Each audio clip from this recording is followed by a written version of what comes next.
जीवन में बहुत कुछ है,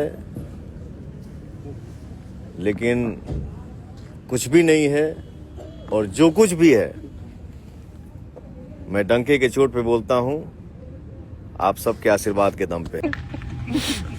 हाँ, कोई भी काम करिए तो दिल से करिए।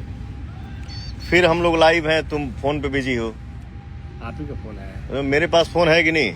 आपके पास फोन आप ही कह रहा है। हम लाइव डिलीट कर देते। अरे नहीं, लाइव रहने दिए, डिलीट कर रहे हैं।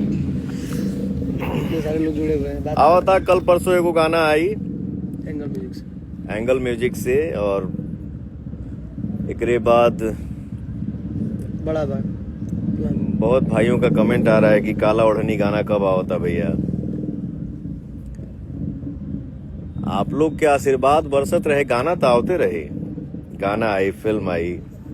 अभी से कुछ देर पहले इंस्टाग्राम पे पवन सिंह लाइव थे। लाइव के दौरान ज़्यादा कुछ पे चर्चा नहीं हुआ, बस गाने को लेकर बहुत सारा अपडेट दे दिए पवन सिंह, और पर्सनली ऐसा कुछ नहीं बोला ज्योति सिंह, चांदनी सिंह के बारे में, लेकिन इनडायरेक्टली बहुत कुछ समझने वाला समझ भी सकता है। फिर इस वीडियो को शेयर कर दीजिए तो सबको पता चले। मिलते हैं नए वीडियो के साथ।